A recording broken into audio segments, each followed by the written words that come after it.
Hey, y'all. Welcome back to the Yes We Can podcast. My name is Kira Anderson. I'm excited for you to be here today. I have Brooke Morris on today. She has an amazing story of struggle, survival, and transformation. She has been through a lot. She has quite the story to tell. I am so excited to have her on. So here we go. How are you? I'm good. Thank you for having me on here. Yeah, we're excited to have you. Okay, so let's start with just the beginning. Who is Brooke Morris? Where are you from? I'm from St. Louis. I grew up in Jefferson County, St. Francis County a little bit. Uh, Growing up, I had addiction on both sides of my family. My mom struggled with drug addiction. My dad was an alcoholic. Whenever I was like 3, I got taken from my mom and went to foster care for a couple months. And my dad got me out after about 4 months. A couple years went by, and I lived down in Goose Creek Lake. It's gated community, party area, Okay. And I lived down there. And I was like one of the youngest of like all the kids that were down there. Okay. Everyone else was like 3, 4 years older than me. At what age was that? I started kindergarten down there, so 5, 6. Okay. And Were your parents divorced? they were never together. Never Yeah, together. they were Okay. never together. Okay. So whenever I moved down there and started going to school, we used to have to go to like the front gate to catch the bus and everything. All the kids did, and that's where they would drop us off. My dad would pick me up from there, and we would go straight up to the bar. And they had like a little game room down there, and I would go. He'd just give me money. He would be upstairs, and I would go downstairs to the game room and play games all day.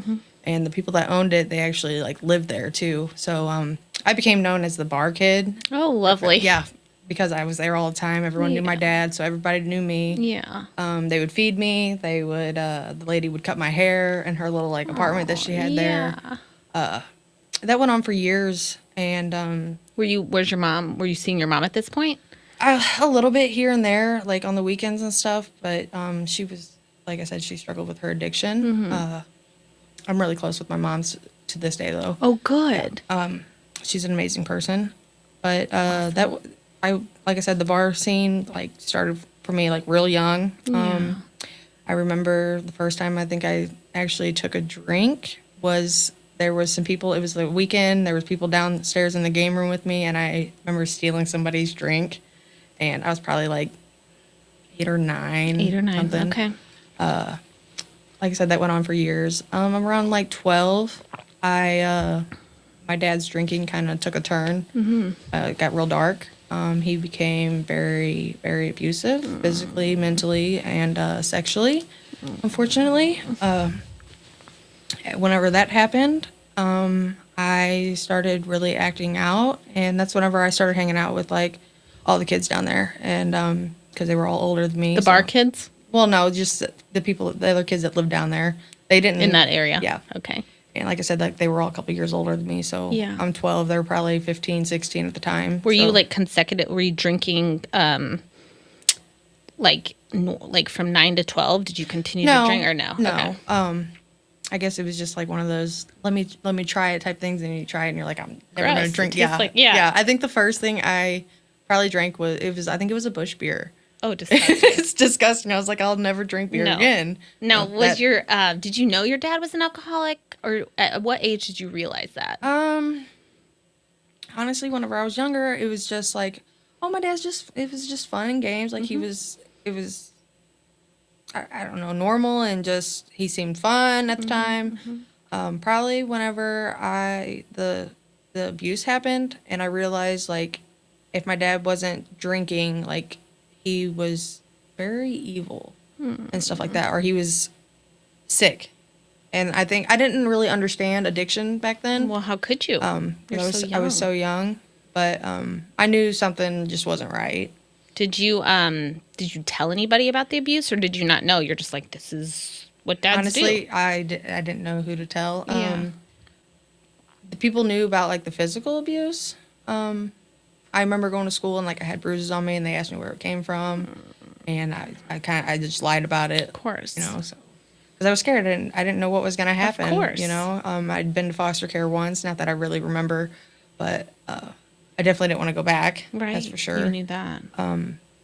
But yeah, I just started acting out. I started smoking weed. I was 12 years old the first time I tried methamphetamine. 12? Oh, Yes. bless your heart. And started acting out with guys and just hanging out and just disappearing. I remember, because my grandma lived down there too. And I remember she called the front gate and had security come looking for all of us kids because, like, we were all just, like, missing in action. But we were in this little spot back in the woods, just partying. And I remember the first time I actually got, like, blacked out drunk. And I was also taking Xanax at 12, 13 years Oh old. my gosh. It's like, I how do you get a remember hold of that? people, like I said, the people were all older than me. Yeah, So, right. it just, honestly, I don't even know. Right. You just had access to it. Yeah. And I remember one time, like, I was so drunk and I took so many Xanax that I remember waking up, leaning up against a tree in the middle of the woods, and everybody, like, we were all camping out there, and, like, it was just normal. It was just something we did. But it was a real struggle for, that went on from like 12 to like 14, I want to say. Yeah. And then I moved up to my sister's and her dad, her dad's always been in my life. He's my stepdad. He's more of a dad than my real father dad, ever was. He's amazing. But I moved up to Herculaneum, and I started going to school there. Right. Where's that? In Herculaneum. Okay, you know where Festus is? Yes. Okay, it's like 10 minutes, or not even 10, probably like 5 minutes north of that. Okay. Yeah, I'm not from St. Louis, so I'm always like, where is that? I'm trying to, like, visualize. So you were going to school the whole time you were in school, right? Yeah. 12, 14, going to school. So this partying was happening on the weekends? Just whenever. Whenever. Yeah, whenever. And your dad was wherever, at Yep. the bar, drinking, not paying attention, not caring? Yes. Okay.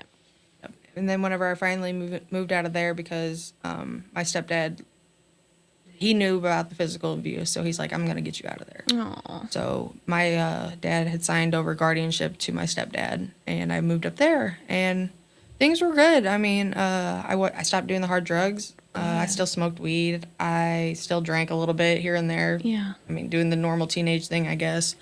But I got really into sports. I played Awesome. volleyball. I played basketball. I ran track in middle school.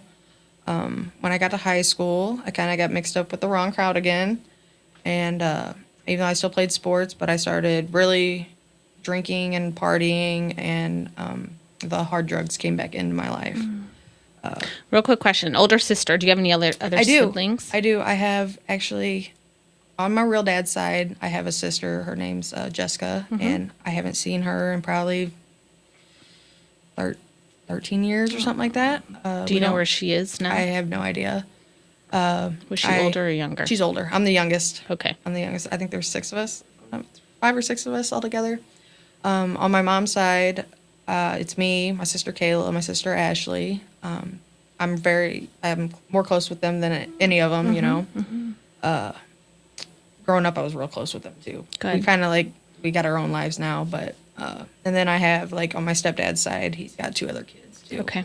So we're all girls. Got it. It's all funny. girls. Oh, how funny is that? Yeah. And did they get into trouble too, or did they all stay in the straight and narrow? I wouldn't say they really got in trouble. I was really the only one that's been in jail and that kind of thing. Right. You know, so I started going to jail at 19. Right.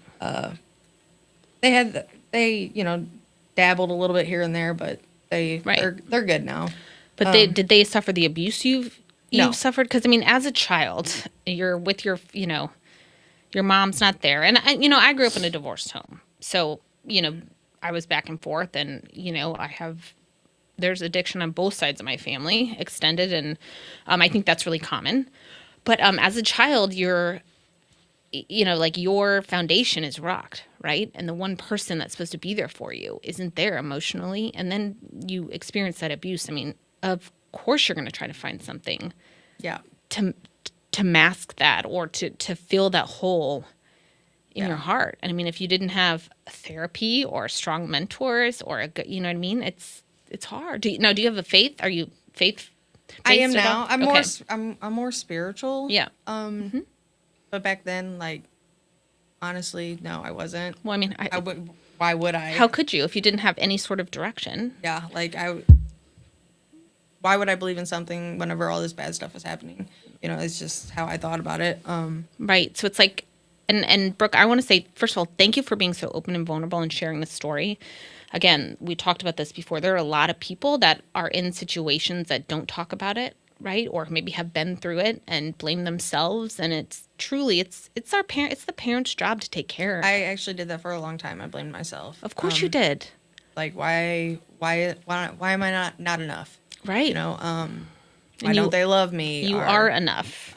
Feeling abandoned and stuff like that. I went through that for a long time. I still have fear of abandonment, of course, to this day. It's a big character defect of mine. Well, I don't know if I'd call it a character defect. I'd call it like a trauma response, probably. Okay, so I didn't mean to interrupt. I just wanted to clarify a few things. So let's go back. So you're in high school. You're playing sports, right? Yep. Things are going well, and then you kind of get mixed up with the wrong crowd. I do. Okay, so you get back into heavier drugs, partying. Got a high school boyfriend, and he started, we were getting high together, doing stuff together, and it just fell apart. I ended up dropping out of high school in my sophomore year. I had like 2 months left, and I dropped out. And then I got with an older gentleman, and he was like 10 years older than me. I was 17. He's actually the father of my son, my oldest son. I was with him for 5 years. 5 years? Yes. Now, what did your stepdad say? And is this your mom's boyfriend? It's just my sister's dad. Sister's dad. Yeah, okay. I just call him my stepdad. Yeah. What is he saying through all this? Well, whenever I dropped out, he kind of just washed his hands of me there for a little bit because I was just out of control. I was out of control, and there was no controlling me. Nobody could. Mm-hmm. I couldn't even control me. Mm-hmm. And had a really bad thing for authority. Don't tell me what to do type thing. Mm-hmm. So I ended up having my kid at 18. I was strung out on drugs. And what, during the pregnancy? No, that's really like the only time I was able to stay clean. And it's crazy. Like, you think, okay, you got this child in you and you stay clean, and then, you're no longer pregnant, but then you got this baby in your hand, you'd be able to stay clean. And I didn't. Well, you're 18. Okay. You haven't had a mother figure. Having a baby is it is a huge blessing, but it's a huge undertaking. How would you know how to be a mom? I mean, natural instincts, of course, but I mean, a lot of women go through postpartum anxiety and depression and have, endless resources and family around, and it's just something that hormonally goes on in your brain. So, well, I did stay clean for about 7 months. Okay. Up till he was about 7 months old. Yeah. And did you have anybody to help you? Yeah, I had my his father's family. Like, they were real supportive and stuff like that. Okay. But it just my son's dad started. He was still doing drugs throughout my whole pregnancy, doing this, doing that, and I still managed to stay clean up until I seen it there, and I was like, you know what? I want to do some of that, and I did. What kind of drugs? The first thing I did after I had my son was cocaine. Okay. And it's terrible. I hate that drug. It's a terrible, terrible drug. But it just spiraled out of control from there. Mm-hmm. In May 5th of 2015, my grandma died. I'm so sorry. How did she pass? Well, she was just old age, Yeah. And it tore me up because I lived in Festus at the time, and I didn't know like my uncles and my dad, like like my real dad and stuff, my grandpa, they were all with her, and she was up in the hospital there in Festus for a whole week, and I lived right there by there, and I did not know, and they decided to come to my house and tell me the day that she died, after she was already dead. Oh, I'm sorry. Tell me that she passed, and I remember getting the phone call. I wasn't home, off doing God knows what. Right. But my son's dad called me, and I could hear like something in his voice. He said, "Brooke, you need to come home." And I'm like, "What?" He said, "It's your grandma." I said, "Don't say it, And he's like, "You need to come home." And I was like, "Don't." And he went to like say it. I was like, "Don't say it," because then that's when it becomes real. So I pull up, I see my grandpa standing there, and he's crying, and I'm just like, "Oh God," that was the worst. Yeah, it was bad. So things just, again, spiraled. And 2 weeks later, I ended up getting arrested with my son in the car. And that's when I lost custody of my son. It was actually May 16th of 2015. So how old was your son? He was 2. And what were you speeding, driving recklessly? No, actually what happened was that morning I had my nephew at my house, and it was like 8:30. I woke up and my front door was wide open, and my son's dad had went to work, and I'm like, what is happening? And I can't find my nephew anywhere at this time, and I'm like, oh my God, freaking out. So I'm yelling for him. He's nowhere to be found. So I run up to my son's room, and I'm like, oh my God, okay, my son's still here. So I'm freaking out. And then my sister calls me. She said, you need to go get your nephew. And I was like, where's he at? He said, well, apparently he had left the house. He went out on his own. I want to say he was 7 at the time. And he didn't want to stay at my house that night because he wanted to be home so he could play his Xbox all night because he's stuck on the Xbox. And he ended up leaving my house, I guess, after my son's dad left, and tried to walk home. At what time was this? This was probably 7 o'clock in the morning. Okay. Well, 2 guys ended up picking him up, and I thank God every day, like, they were nice people, and they took him to the fire station in Peevely. So I ended up getting my son in the car, going, and I was, like, hysterical. And they thought I was drinking, but I wasn't. And I was like, I don't do good, like, with cops. So whenever they're like, oh, you've been drinking, I'm like, yeah, this Mountain Dew that's in the car, like, I was not drinking. But they ended up searching the car, and I had Xanax in my purse. And as soon as they found those, they stopped searching immediately. And I'm happy that they did, because there was more than that in my purse. But my son was in the back seat. Was the Xanax prescribed to you? Okay. So that's what they... Yeah, they charged me with that, and they said I had a warrant, and I didn't, but something got messed up at the courts. Whenever I went to court the last time, the lady accidentally put my stuff in the warrant section. So that gave them reason to search the car, and I was like, crap. I was wondering about that. Yeah, so that's whenever they took my son. And whenever that happened, they said they basically said I couldn't be at the house. That they had to leave my house. So You had to leave your own house? yes. And Why is that? Because my son was there with his dad, so it separated me and his dad, which was fine because our relationship was very, very toxic and abusive and stuff like that. Right. But that took a toll on me, and I went from that relationship, jumped in another one right away. Ended up pregnant with my second son. Mm-hmm. Had my second son March 13th. His birthday's coming up. He's going to be 10. Mm-hmm. March 13th of 2016. Everything was going good. Like, I was staying clean. I had my daughter June 23rd of 2017. With the same guy? Mm-hmm. I actually ended up marrying him May 11th of 2017, so I was big and pregnant when I got married. Mm-hmm. And then I had another son. Me and him have 3 kids together, and I had him 11 months to the day after I had my daughter.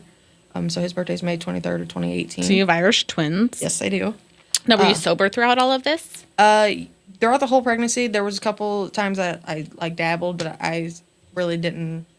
My kids those 3, they all got diagnosed with autism. So wow.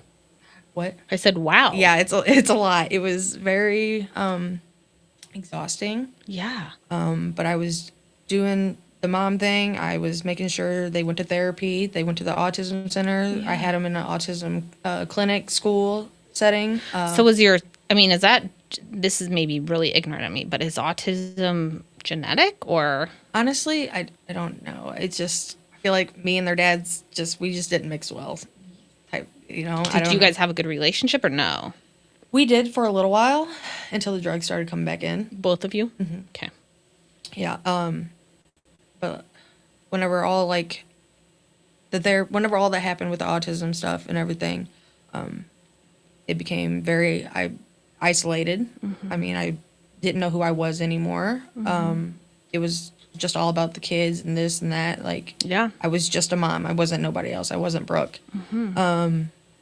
And I became very exhausted and just overwhelmed, and I just couldn't do it anymore. It's very difficult to parent among all the with all the other trauma and things that you've been through, it's difficult. My kids are close in age. I think I told you 8, 6, and 5, and it's difficult. And with the trauma that I've been through and battling through grief and parenting, and childhood stuff. My parents divorced when I was 3, like I said, and it's a lot. It's a lot to carry, and you're battling addiction. Yeah. And so That voice was always in the back of my head, like, just go on back out there and everything, you'll feel much better. And I eventually listened to it, and it was, like I said, I was at a low point at that time. Like, everything was just overwhelming me. Mm-hmm. Like, we were doing therapies. There was a therapist at our house every day of the week for hours for all 3 of them. And it's just, my depression, my mental health just plummeted. Yes, it did. I love my kids very much. They were all amazing, perfect. Oh, well, no one's perfect, but they're perfect to me. Of course. They all love school. They're all doing very well. They're Good. Healthy. They're happy. They're taken care of, and that's all that matters. Right. I haven't seen them in a couple of years, but you haven't seen your kids in a couple of years. Yeah, I'm working on that. But it was December 30th of 2020 is whenever I lost custody of my 3 youngest ones. Now, had you seen your son, the 2-year-old one that you...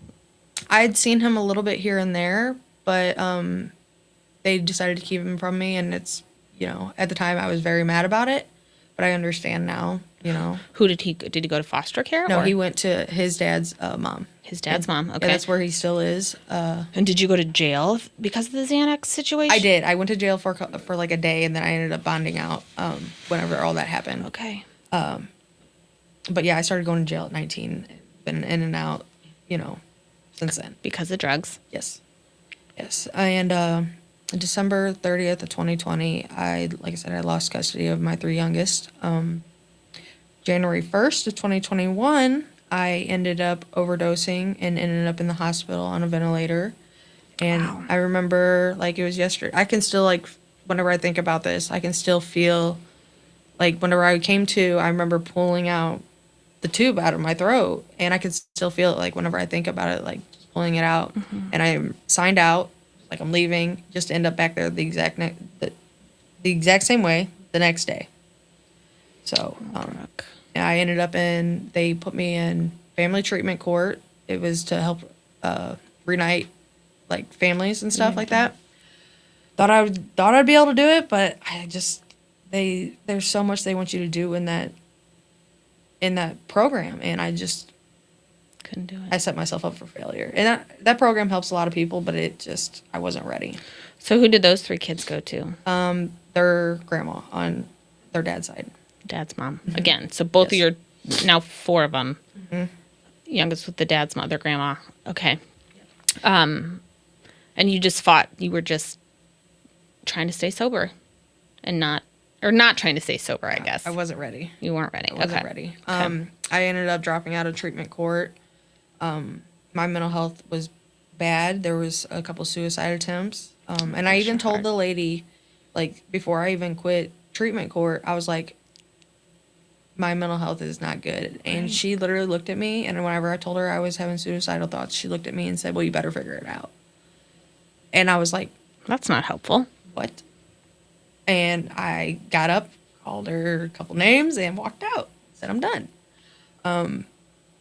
And I was on probation at the time from my 2015 charge of the Xanax. So I ended up messing that up, catching another charge, and I went to prison for the first time. Prison? Why prison? Because I screwed up my probation. Okay. I caught a whole nother charge. I caught a laws violation, so I violated my probation. And in February 22, I got sent to Vandalia Women's Prison. Wow. And for 120. So I did 4 months in county and 4 months in prison. What does for 120 mean? I did treatment. Okay. Institutionalized treatment. Okay. I ended up actually acting out in prison. I got kicked out of treatment. I'm shocked I still got my date, but I did. I stayed in the whole, probably out of that 120, half of it. Wow. How was prison? It's not like what you see on TV, but it stinks. It's miserable. Like it smells or it's just awful? It stinks. Whenever you smells. first get there, it's intake. You got all these women coming off the streets that don't know how to take care of themselves, Yeah. and it was a bad experience. But I thought whenever I would call home, I would tell them I'm done. Like everything's gonna be different. And as soon as I got out June 8th. Actually, whenever I got out of prison, I got sent to another jail because I had a warrant, and I had to sit there for a day, and then they released me. And so I got out like June 9th of 2022. The first thing I did when I got out was drink a whole fifth of alcohol and smoke some weed. I didn't start with the hard drugs again until about 6 months later. I had another suicide attempt. Oh, so sorry. Ended up in Highland. I took a whole bottle of pills, but What's Highland? it's a like a psych ward, and it was hard. I was there for like 4 or 5 days. Told them everything they wanted to hear so I could get out. And honestly, that whenever that attempt happened, it was like a impulse decision. Like I didn't know I was going to do it. I wasn't thinking about doing it, and it's just something. I was in a fight with my kids' dads. My kid's dad, my husband actually, we're still married. And I don't know. I was like, oh yeah, well I'll show you, and I took a whole bottle of pills. Like I don't know what I was thinking. Honestly, I wasn't. Well, you're not thinking straight. I mean, you're not. You're mentally you're sick. Yes, I was. Like the drinking and the drugging, it just continued. And in 2023, I ended up going back to jail. I sat in jail for 4 or 5 months. They released me on the terms of I go to a treatment place. So I got into this place down in Papa Bluff called Recycling Grace. Well, did you have a job at any point? Nope. Like, who's paying for all this? Okay. I used to just boost from stores. Boost from stores? What does that mean? I used to steal from stores. Okay, what kind of stores? Home Depot. Okay. Brand new tools, and then I would just go sell them, and I'd get half whatever they were at the store. So if something was $150 at the store, I'm getting $75. So Who are you selling to? drug dealers, Okay. yes, and that's how I got my money, and I also did a couple other things. I had sex for money. So there was a very low part of my story. Yeah. Sex for drugs. I did what I could to get my fix. And then in 23, like I said, I went to jail, got out on terms that I go to a treatment place, but I have to complete it. It was a 6-month program. I got kicked out within a month. And then I ended up back in jail April 13th of 2024. Wow. And I've been sober ever since. So I have a recovery date of April 14th of 2024. Okay, coming up on 2 years. Coming up on 2 years. I sat in jail from April until I literally made it, because like I said, I got out of prison June of 2022, and I went back to prison June of 2024. So I made it 2 years, even though I was still in and out of jail. But I stayed clean the whole time I was in prison. The day I got to prison, I literally looked around and I was like, I cannot believe I got myself back here. This is not where I want to be. Something's got to change. Mm-hmm. And that's when everything changed. Something in me just flipped. I don't know what it was, and I gotta say it's probably my higher power, which my higher power is God. Mm-hmm. And everything changed. I would call whenever I'd call home. I would, people say a lot of things when they're in prison, like I did the first time I was down. Everything's gonna be different this time. They're like, okay, we'll see when you get out. Yeah. And I'm like, can't you just have a little faith in me? Yeah. I didn't have faith in me, but I kept saying I I did. And you needed other people to have faith in you. But I just kept saying, well, I believe in myself, because eventually that's going to come true. Now, what about the times you were in prison and the times you were in jail? Were drugs happening inside? Were you doing drugs inside of that? Okay, not this last time, I wasn't. I in 23, before I went to that Recycling Grace program, the day I got accepted into that program, I actually ended up overdosing in jail, and one of my friends actually brought me back. Before we didn't get caught or anything, but drugs were in and out, especially in county jail. Wow. My county, which is Jackson County Jail, it was terrible with drugs. Drugs were always in and out, and I feel like they knew. They were watching us on cameras. They knew about it, and then they want to come in and try to search us all 3 days later whenever it's all gone. Like, I felt like they got entertainment out of it, to be honest. Oh, that's awful. But this, like I said, the last time I went, April 13th of 2024, drugs did come in. I did not touch them. I withdrawed, I detoxed while I was there. It was miserable. Did they help you with that? Yeah, they gave me like a couple like these like medicines for like 4 days or something like that, but I really just had to sleep it off. But I stayed clean throughout that time, throughout prison, and there's drugs in prison. But I did a lot. I did everything I could to better myself while I was in there. I took full advantage of it.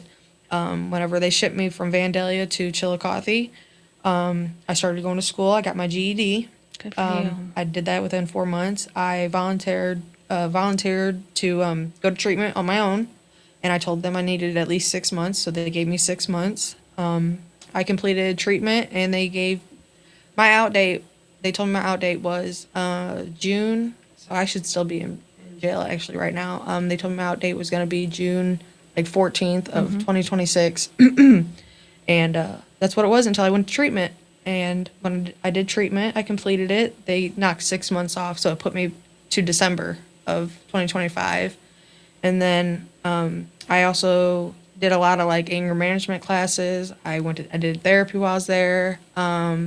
These like getting it right class, which was like a bunch of like workbooks and stuff like that. I did this program called the Aspire program, which I got certified in. I'm a certified production technician. Okay. So like the warehouse and manufacturing. Awesome. I have my OSHA 10.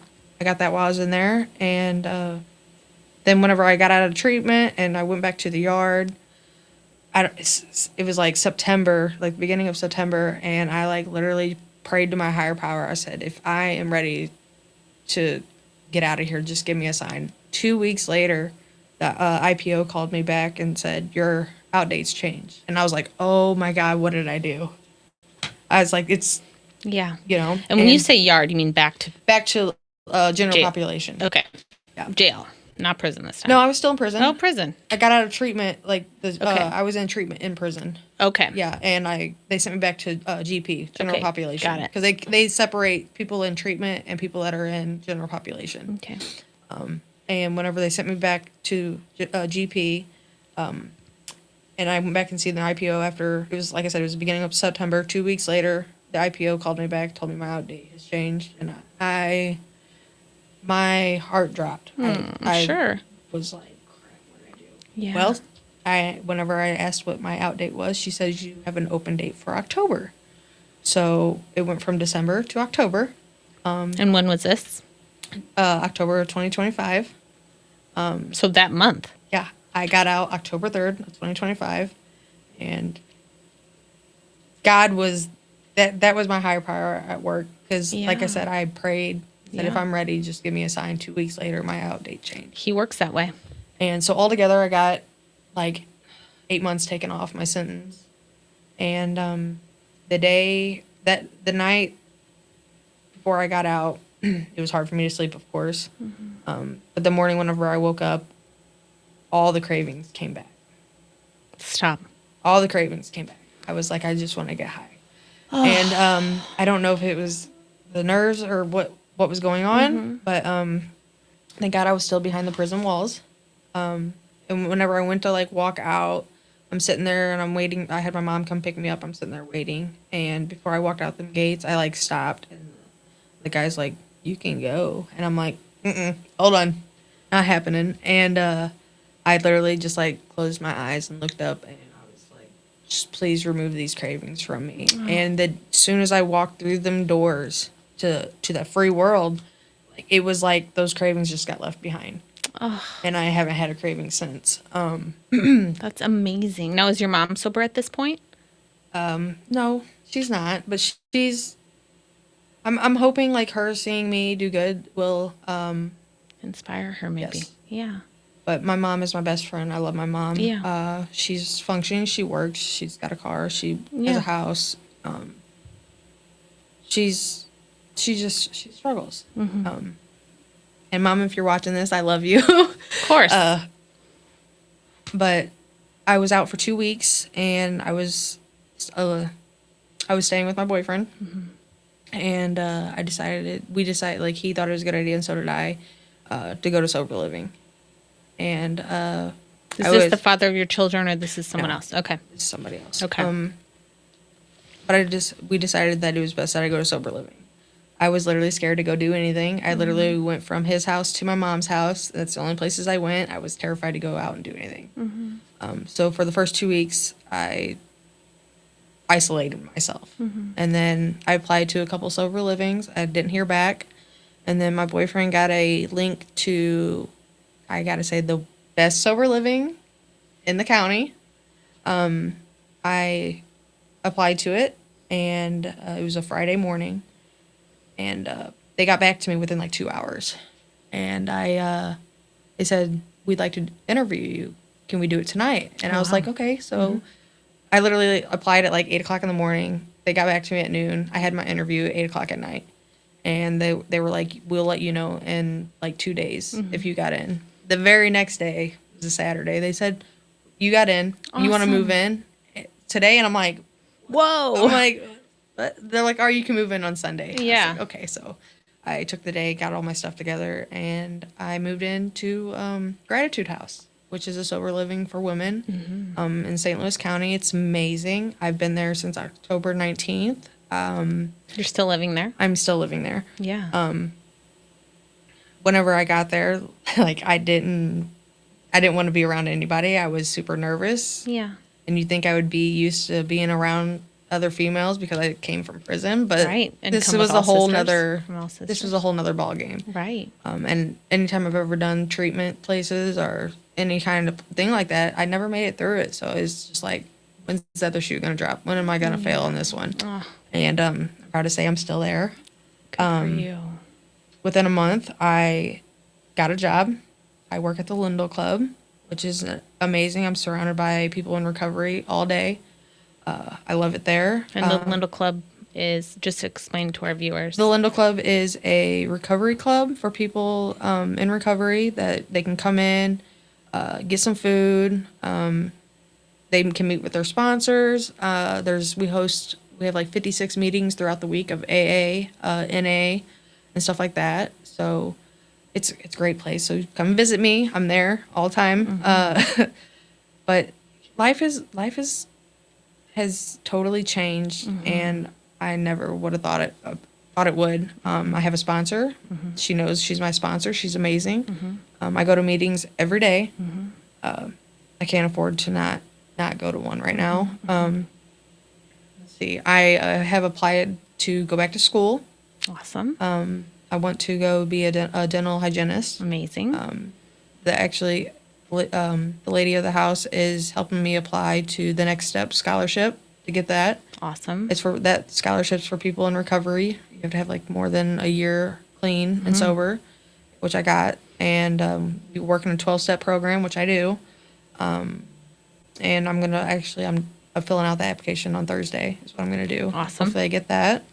And between that and the grant that I found out that I'm eligible for, it should cover like the whole thing. Amazing. The whole program. So I'm excited to get that started, and I'm excited to see where my life goes. Yeah. Yeah. How old are you now? 31. Okay. You have a whole life ahead of you. Thank you. And, again, being vulnerable and open like this is hard. It's got to be. And, I know there's probably people watching who either have gone through, maybe not something as, traumatic and drastic as you have, but gone through things or are currently going through things. There's a lot of people that struggle with addiction. Yeah. And not a lot of people talk about it. Some people, like, you wouldn't even think that they were, you know, that they had an addiction like that, and they do. And that's why I feel like A lot of people. so many people, like people that don't even like struggle with substance abuse or alcoholism, I feel like everybody in the world would benefit from a 12-step program. Yeah. I really do. It's helped me so much, and it's gotten me to a point where I am proud of myself. I love myself now. It's amazing. Whenever I did not love myself before. Right. I hated who I was. I was miserable. Well, you had things stacked against you. You started your life in a very traumatic way, and you didn't have, mentors or parents or anybody to lead you to the light, to show you the way. And how are you supposed to know? You're a kid, Yeah. And so now, where are you as far as getting your children back, seeing them again? I have not started that process yet. I'm not there yet. Yeah. And it's crazy that I can sit there and say that. It hurts to be able to say that. Because I miss my kids a lot. Of course you do. I do contact their dad. My oldest son, I don't think I'll have a chance of getting him back. But I'm hoping, like, whenever he gets a little older, he'll want to be in my life. If not, Totally. that's okay. There's I can Kleenex right here. I can love him from afar. Of course. Why won't you be able to get him back? Do you mind sharing? I'm pretty sure they terminated my rights to him because it's been so long. He's gonna be 13 this year, so it's been almost 11 years.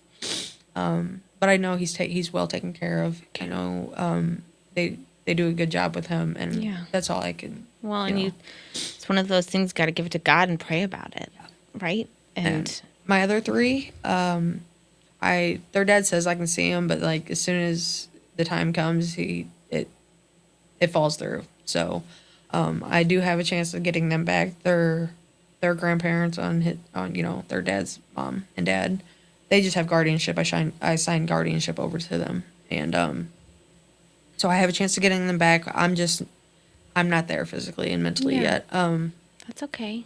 Financially, I'm not there. Yeah. But I am saving up for a car. That's what I've been doing. I've been very good with my money. Awesome. So, which is weird, because I'm not used to that. And I gotta get a car before I can even think about moving out of sober living. And then my next step is to get my own place so I can get my kids back. Of course. Because the courts told me, like, whenever I signed over guardianship to them, that all I have to do is just come back to court and just show them, like, that I'm doing what I'm supposed to be doing. And I have people that will have my back in that and support me in that. And it's crazy to be able to say that because I didn't have that before. But Right.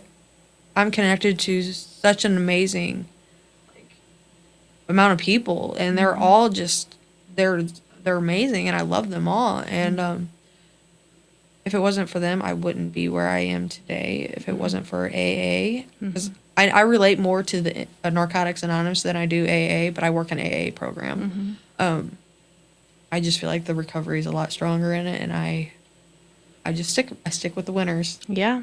Yeah. That's what I've always been told, stick with the winners. Stick with the winners. That's amazing. So now are you in therapy? I was doing therapy. I haven't gone in a couple weeks. I probably need to start going back a little bit. But, Yeah. I started doing therapy whenever, I don't know, probably a couple months ago, and it was good. And I've been so busy. Like, it's, my life is so busy now, and I love it. I gotta stay busy because whenever I do have downtime, my mind likes to wander. Yeah. I don't like that. Right. I don't like that. So, Yeah.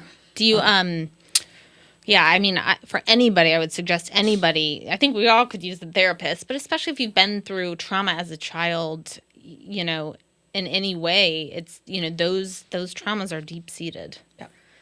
And if you don't process them by verbalizing them and talking with a grief counselor or a trauma therapist, it can manifest in other ways, right? Yeah. And so, there's a lot of people walking out there that don't go to therapy, that need therapy. And it's funny, there's a saying that I go to therapy because other people don't go to therapy, basically. You know what I mean? Right. So I encourage anybody, it's no longer faux pas. Back in our parents and their generation, they didn't do therapy. They didn't process things. It was They didn't always talk stuff about your things. feelings. Correct. And there is a lot of alcohol and substance abuse in generations before us Yes. because they were not taught to talk about it or to share their feelings, or, things were swept under the rug. And, Yep. I mean, Made out to be like the perfect family on the outside, but Right. on the inside it's not. exactly. So I encourage anybody and everybody to look into it for sure. Yeah. And remember that it is important to continue to do Mental that. health is so important. Correct. Without that, I feel like everything around you just crumbles. 100%. So where are you mentally today? Are you I am so happy. amazing? Like I said, I'm happy. I'm proud. I know how to love myself now, and it's just I can actually smile and it not be forced. I have amazing women that I just love in my life. I've gained lifelong friendships with people that that they are just so inspiring to me, and I'm happy in life. It's amazing to see you smile and hearing what you've been through, and to have this community, which we all need community. Yes. Right? All Yes, of we us do. I told you my story. Like I have a ton of widows that I'm connected with, and they're, such a strong group of women that I'm connected with, that I don't know where I would be without them, and I have other really phenomenal friends, who have been there with me through my trauma and all that, the Having last people few years. that you can relate to. Yes. It's a big thing. Yeah, and know and accept and love you for what you've been through. Yes. And knowing, when There's your no judgment. No judgment, right. And when your mental health tanks, it's, and after traumatic situations, how could it not? The trauma is like in the brain, it does something to your Yes. brain. Yes, It it does. absolutely does. And so each and every day it's just putting one foot in front of the other, Yes, and it trying to is. focus on the positive, right? Yes, I try to find the good in everybody and see the good out Yeah. of everything. I look at, instead of my glass being half empty, it's half full. No, Um, yeah. That's how I view life now. It's Totally. And you are literally rewiring your brain. I am. And it's like a snowball effect. Yes, it is. Right? Yes. It's going to keep getting better and better. And, I don't know if you do a gratitude list, or, I know I they do. yeah, right? A gratitude list. I always encourage people to do that because, you don't know what tomorrow's going to bring and what you're going to lose. Right. You lost your children. I lost my husband, very different situations, but you just don't know. But you have an opportunity now to make a huge difference in your life and other people's lives by even being vulnerable and sharing this. That's if I like I told you, if just one person gets something out of this, like I'm happy because, like you said, the ripple effect. That one person gets something out of it, they help the next person. So it's amazing. Yeah. Well, you're amazing. And I'm really happy for you. Thank you. And I want to thank you for coming on the show and being so vulnerable and sharing your story. And I want to encourage you to continue doing what you're doing. It sounds like, you're doing amazing. You have goals that I you're do. going for. I do. And hopefully your boyfriend now is sober and supportive. And Yes, he's got almost he's coming up on 5 years. awesome. Awesome. And you met him in the program. Yes, we've been together for like 4.5 years. Awesome. Good for you. I always ask my guests if there's anything they would want the listeners to hear. If there's one thing that you want to leave with them. Just know that you're not alone. If you're struggling with addiction, just don't give up. Do not give up. Get in the program, get a sponsor, work the steps, and just keep fighting because you're worth it. Yeah. No matter where you are, right? Like it doesn't have to be. Yeah, no matter where you are, just keep doing, like keep putting, like you said, one foot in front of the other, and just learn to love yourself, learn to be proud of yourself, and things get better. Yeah. Thank you so much for coming on today. Thank you for having me. Yeah, of course. I appreciate this, and I know many, many others probably do too. So, okay, y'all, thank you so much for listening to this episode of the Yes We Can podcast. I hopefully you guys have a good week, and we'll see you next Tuesday, 10 a.m. Loose, relaxed, and ready. Deep hydrotherapy right in your backyard. Relax with your family or friends, or work out with our Michael Phelps Edition Swim Spas. Worried about maintenance? We have factory-trained service nearby whenever you need it. Plus, we're here for you long-term if you have any questions or need to refill supplies. You can even test spas at our showrooms. Spas and More, A+ rated, locally owned for 20 years. We put the in spa.